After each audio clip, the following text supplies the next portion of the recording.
Okay, let's start with Geeta Jnana.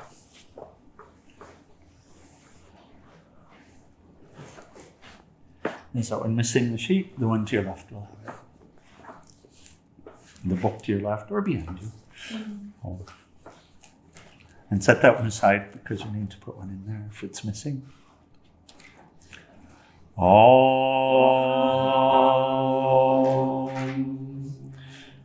O Bhagavad Gita, by which Arjuna was illumined by Lord Krishna himself, and which was composed with teachers within the Bhagavad Gita. O Divine Mother, destroyer of rebirth, who showers the nectar of oneness upon us. O Bhagavad Gita, my affectionate mother, on thee I meditate. All the Upanishads are the cows. The milker is the cowherd boy, Krishna. Arjuna is the calf. People of purified intellect are the drinkers. And the milk is the supreme nectar of the Gita. My salutations to the Lord, who is the source of supreme bliss, whose grace makes the mute eloquent and the crippled cross mountains. Who are you?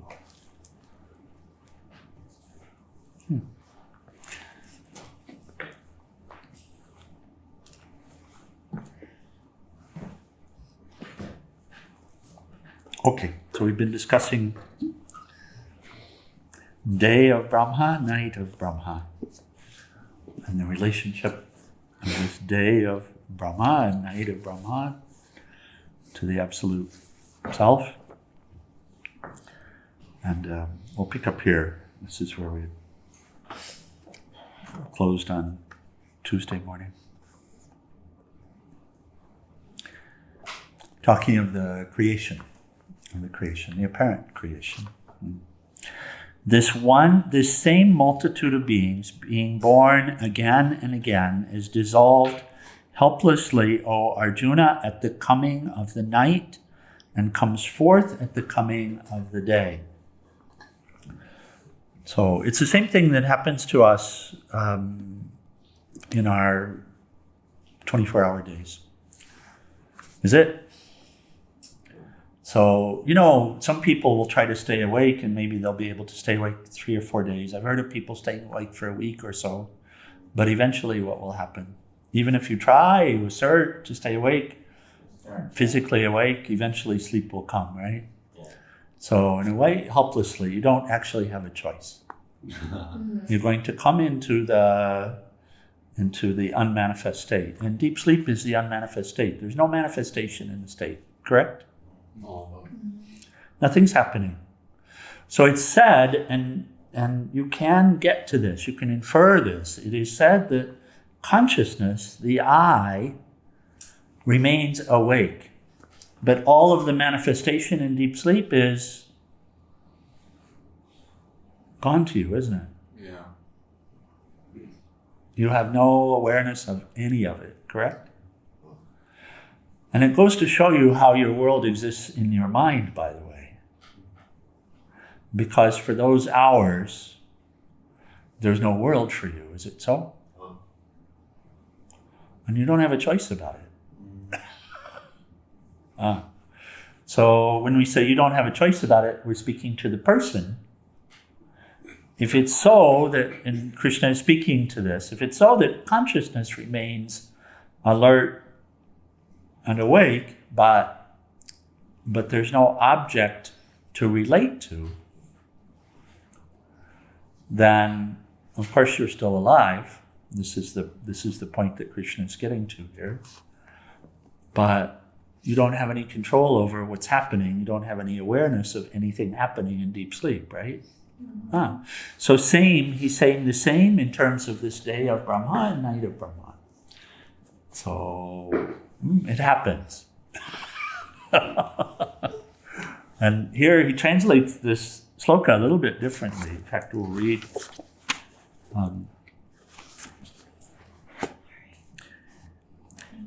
creation in all its infinite variety repeatedly arises, Arjuna, and naturally merges into oneness at the approach of night. Sorry? Oh, sorry. I'm noticing Harry's rated that. No, it's okay. It's okay. Oh, It's okay. It's okay. Sorry. It's okay. It's actually, yeah, we did it. We did it. We said to pay attention to that too, but no, it's fine. So there's not. It's fine. No, it's fine. I Okay. see the camera. It's fine. Don't worry. It's fine. There's not. We had resumed, but thank you for being aware of it, because sometimes we'll do something without being aware. So you caught, for example, Nathan's standing up, and oh no, it was Sita Devi, I think, who caught. So thank you for being aware, but we're fine. So what's the point? Where are we? Did we lose where we were with that? Yes. Yes.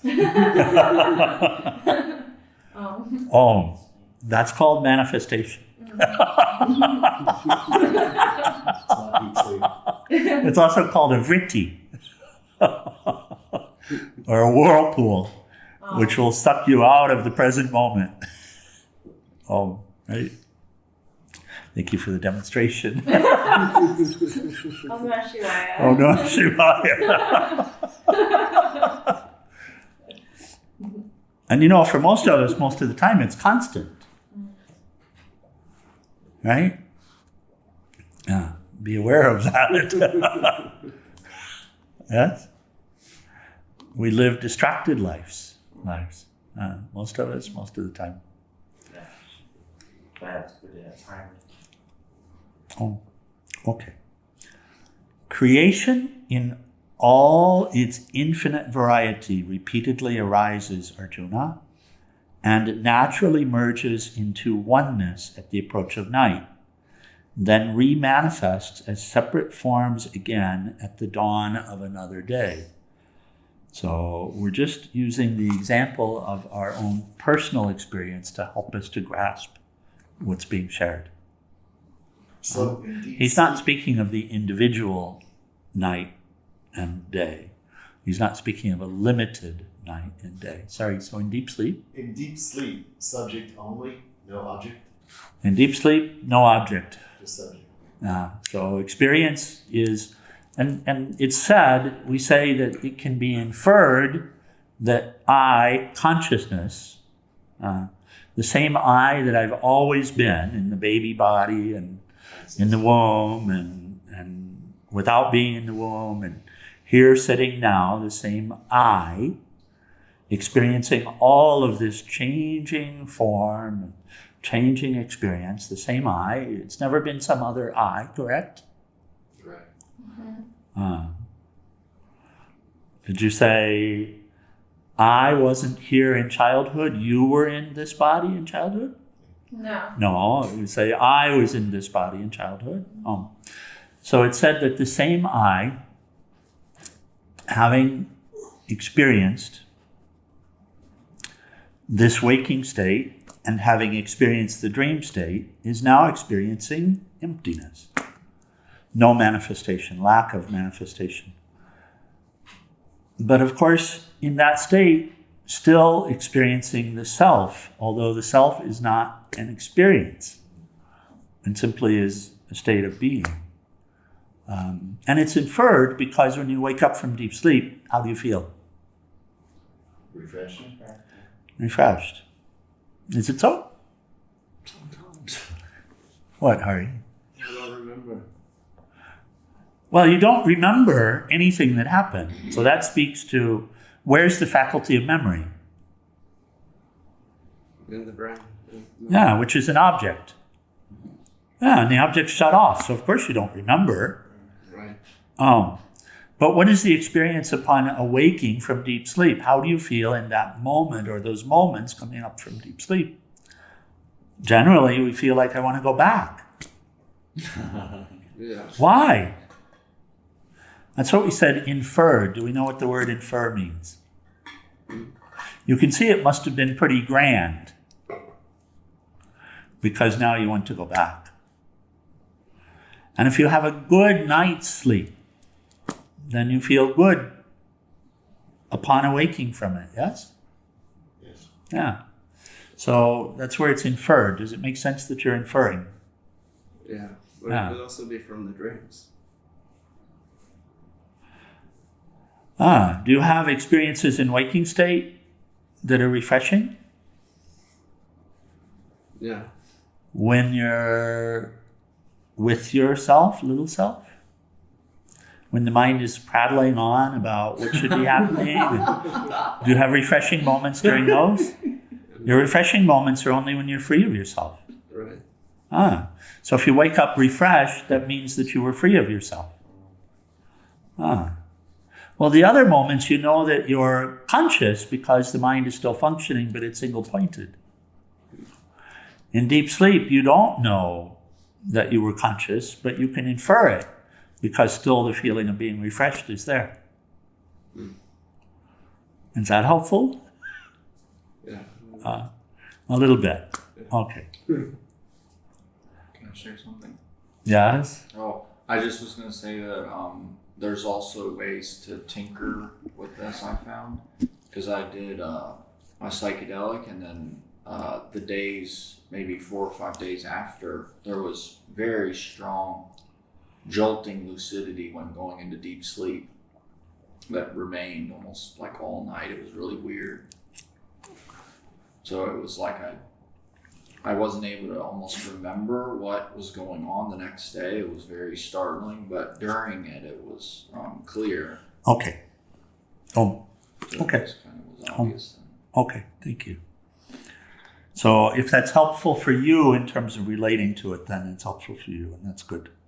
Yeah, I guess it was confirmation Oh, that there was something. yeah. Hari's confirmation came with being aware of two different intellects, one in waking state and one in dream state. So that was a confirmation for you of the point that's being made here. Okay. Yeah. So, but any event, now we're talking about on a grand scale, not on an individual scale. And so this same multitude of beings being born again and again is dissolved helplessly, O Arjuna, at the coming of the night. That's the dissolution of what we call dissolution of the universe, which sage Vasishta laughs about in talking with Rama and says there is no universe. At the coming of the night, and comes forth at the coming of the day. So in the same way, you can relate to it through your own experience. You have an experience, deep sleep comes, no experience. Helpless. In fact, as far as you're concerned, you don't even exist. Nothing exists, correct? During that period. Same. At the coming of the night, and comes forth at the coming of the day, in the same way that we do as in this individual experience. But verily there exists, higher than the unmanifested, another unmanifested eternal being who is not destroyed when all beings are destroyed or dissolved.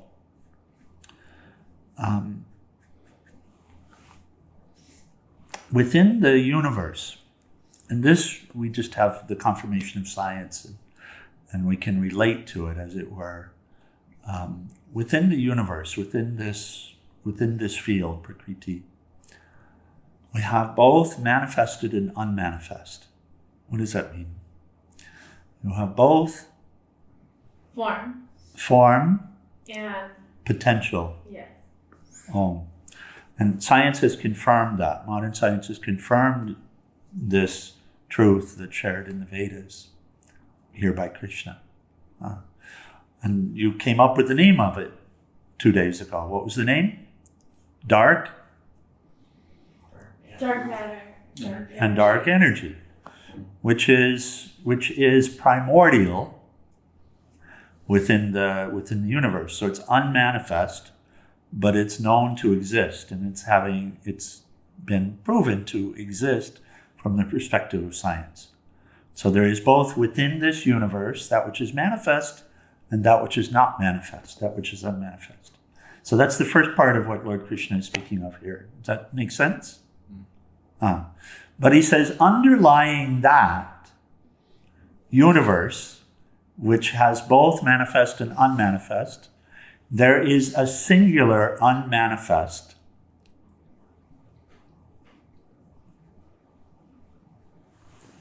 Deeper. Can you go deeper? Can you just This is very hard, I know.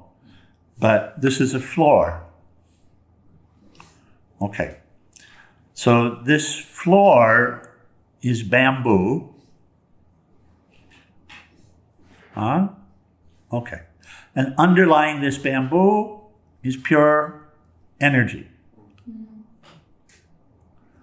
So the bamboo is made of pure energy. Call it dark energy. Now, underlying this floor is a substratum. This floor has to lie on something else. So it's just a concept we're dealing with right now, that's all. Okay, we'll move on. This is not an easy one.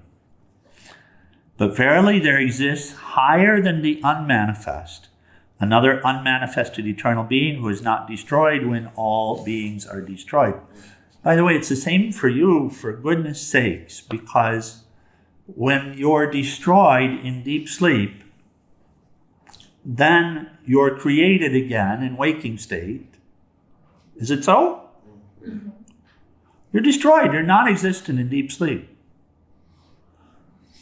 Right? Yeah. You can only infer that you still existed because in waking state you exist once again. And we touched on just a moment ago how you can see that the I was still existent during it. You have to infer it. And by the way, the very fact that you exist now, that you existed yesterday, but you didn't exist last night, and somebody could have come along and seen you, but from the perspective of I, you didn't exist. Is it so? And what would someone have seen anyway? Because you could have left the body in deep sleep, and now someone comes in and says, Hari, Hari, Hari, but Hari's not there. Hari's not there. You do leave the body. Yeah. So if you don't re-enter it, Hari, Hari, Hari. Where'd Hari go? Nobody here. People say Hari died. Oh.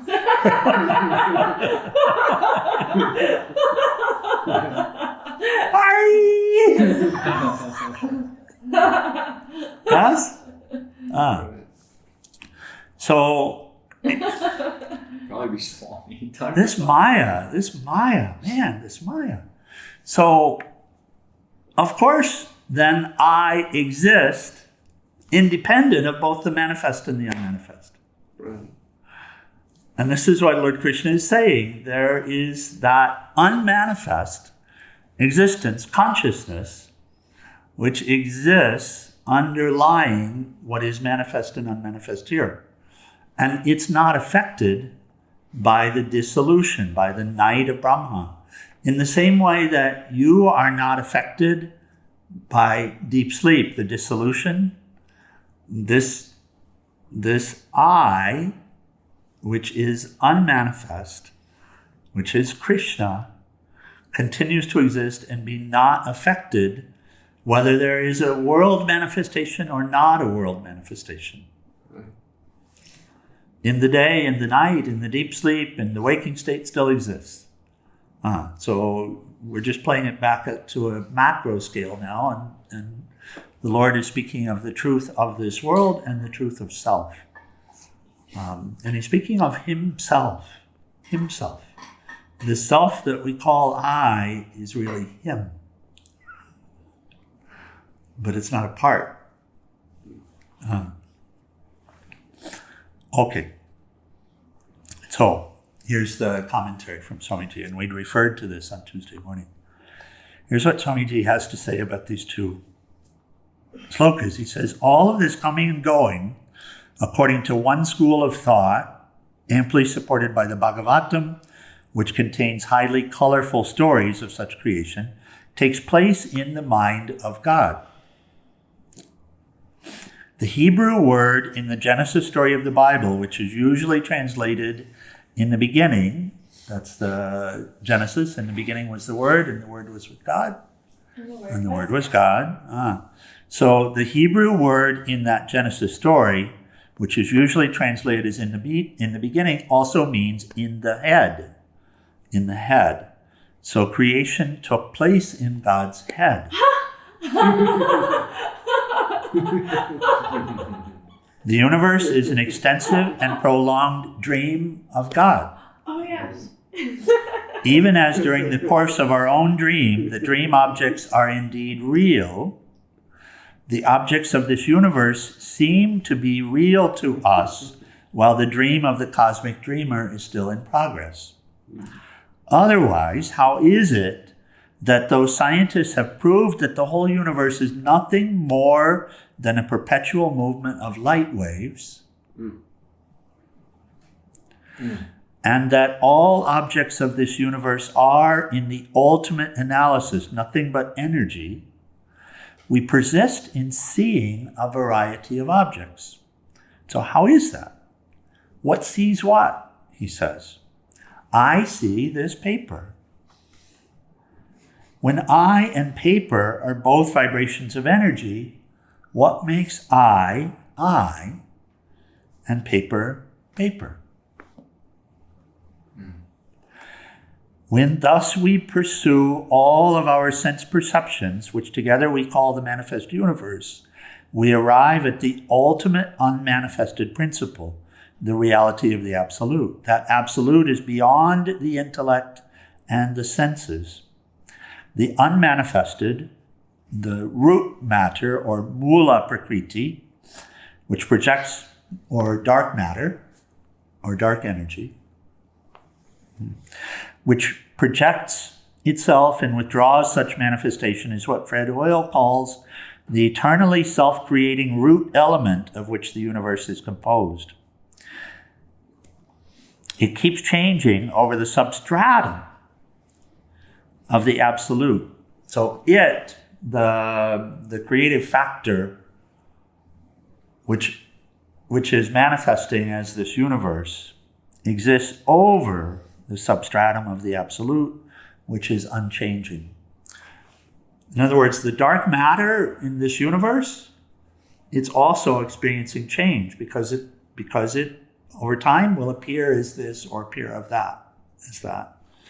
This would have once been called dark matter or dark energy. It would have been unmanifest.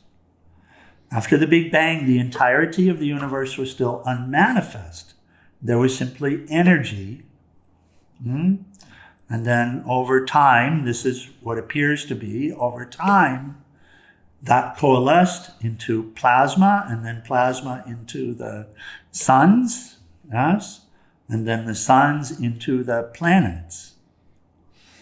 This is what's seen by science looking at the manifestation of universe. So even in that first moment, it was still unmanifest, but it was energy. That energy is that dark energy, what's called the dark energy. It exists within what? Within Peace. Brahman. Sorry? Within Brahman. Within Brahman, within peace, within silence, within Satchidananda. So is this kind of like saying I am aware of silence and silence is the unmanifest? Like you can see that in the mind or in meditation? If you're taking it from that perspective, maybe? You would say more properly, I am silence.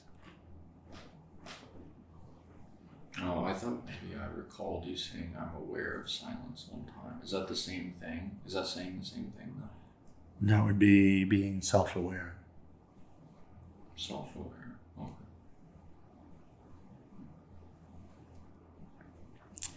You have experience of silence when the mind is single-pointed. You have experience where the objects have collapsed. Yes? Oh.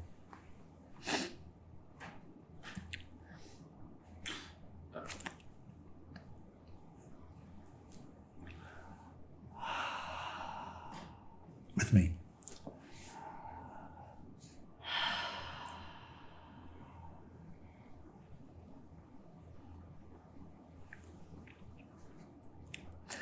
That absolute is beyond the intellect and the senses. The unmanifested root matter or mula prakriti, which projects itself and withdraws such manifestation, is what Fred Hoyle calls the eternally self-creating root element of which this universe is composed. It keeps changing over the substratum of the Absolute, which is unchanging. That is Brahman, that is the Self, and that thou art, cry out the Upanishad. That's what we were reading the other day, actually. Oh. Very similar to this Oh, part. exactly. It's exactly that. When he says, cry out the Upanishad, that's exactly where we are in Kata Upanishad. Yeah. Oh. Okay, we'll read a little bit more, and then close for the morning. Swamiji, which translation is that? The blue one? This is Venkatesananda. Sri Swami Venkatesananda Ji Maharaj.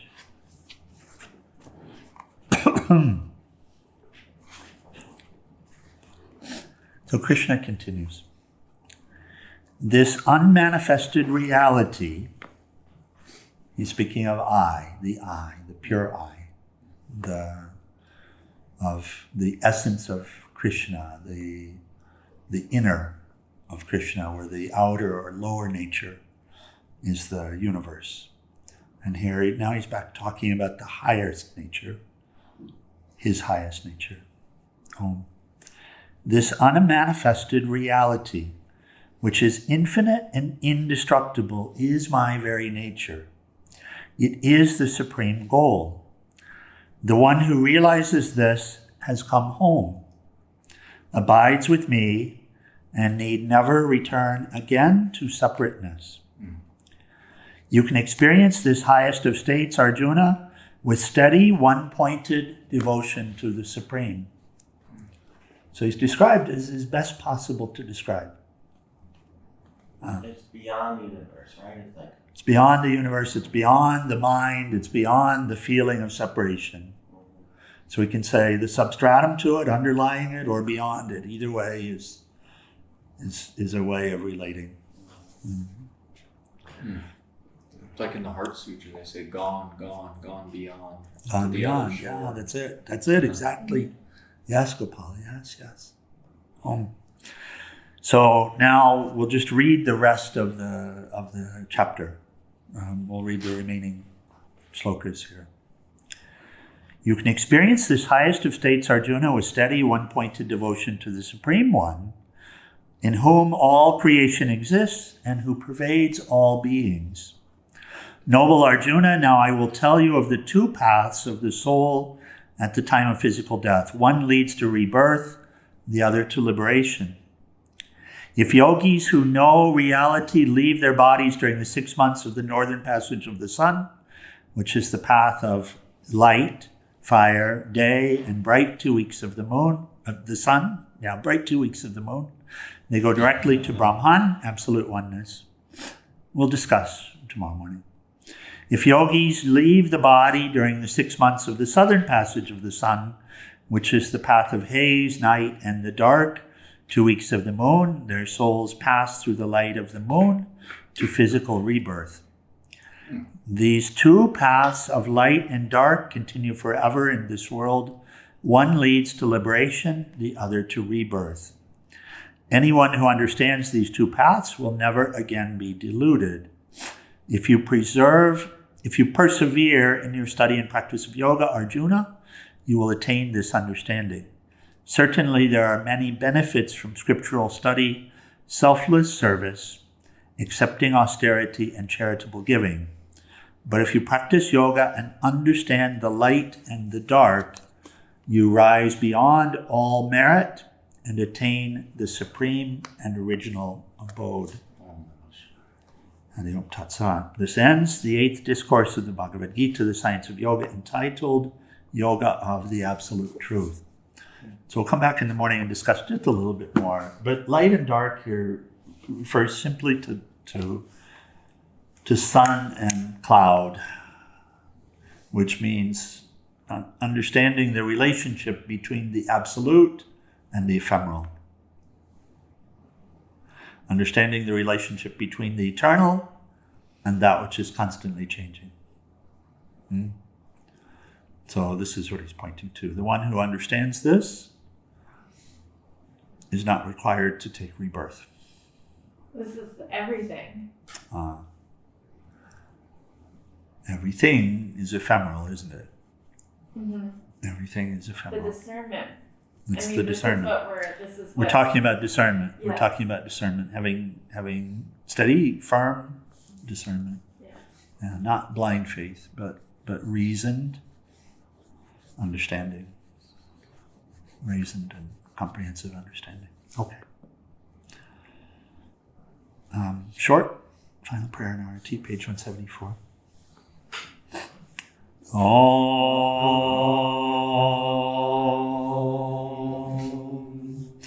Om Trayambakam Yajamahe Sugandhim Pushtivardhanam Orvai Rukameva Bandhanan Mritor Mukshiyamamritat Om Trayambakam Yajamahe Sugandhim Pushtivardhanam Orvai Rukameva Bandhanan Mritor Mukshiyamamritat Om Trayambakam Yajamahe Sugandhim Pushtivardhanam Orvai Rukameva Bandhanan Mritor Mukshiyamamritat Om Shanti Shanti Shanti. O adorable Lord of mercy and love, let us abide in thee forever and ever. On below Satguru Shivananda Maharaj Ki, Jai. and for all the saints and sages of all the traditions. Jai. Jai.